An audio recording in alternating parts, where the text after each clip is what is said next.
This was not just a budget, but possibly the biggest budget of, well, my lifetime, a generation or two. Predictable. I mean, I wasn't the only one that thought it was a mistake.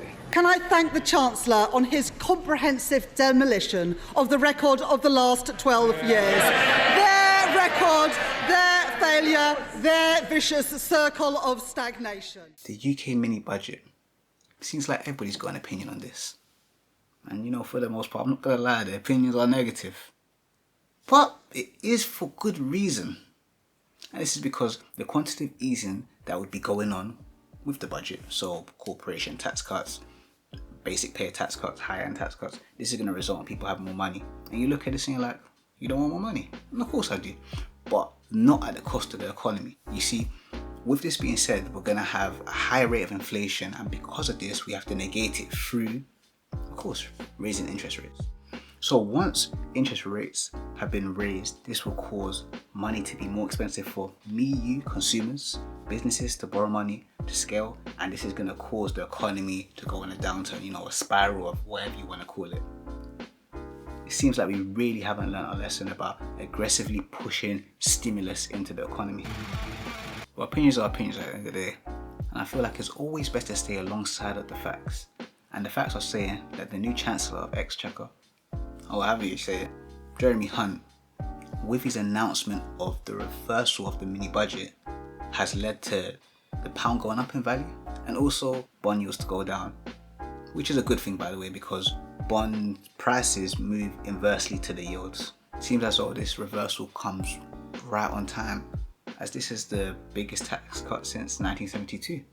You know, the amount that the UK would have had to borrow to sustain these tax rate cuts would have been ridiculous. I don't know what would have happened.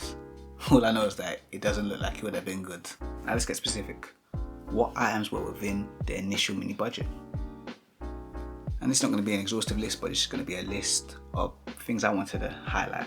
I'm going to start with income tax. So right now, basic rate, which is between 12,571 to 50,270, currently pay a tax rate of 20%, and this will be reduced down to 19%.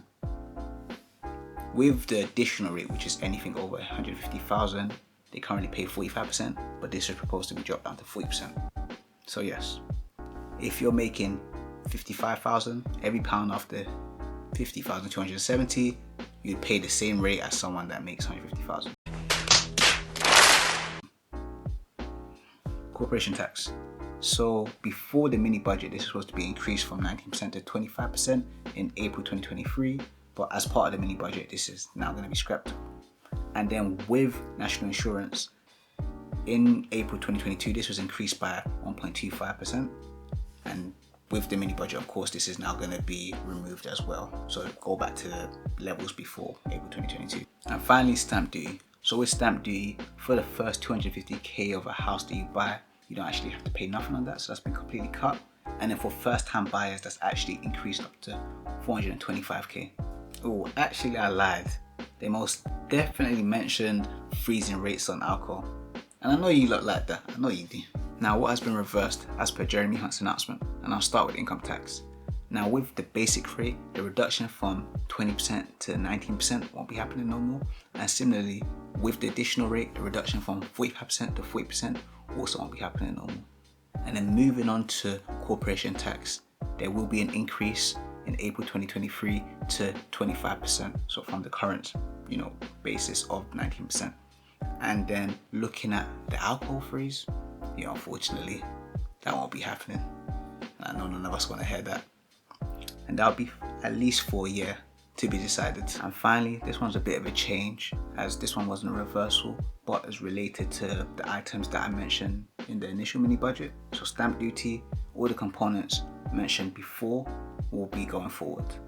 But I'll provide an additional link to give you an exhaustive list of all the changes, so whether that's a reversal or gonna go through. So what does this all mean? What can we really do with this information? This is always the best part of conversations. So let's look at it. In the short term, this has allowed the purchasing power of the pound to go back up with these announcements. Now in the medium to long term, this is gonna allow the UK to generate £32 billion in revenue, which will help with the current budget deficit. Now, anything more than that, I probably couldn't give you more insight to that.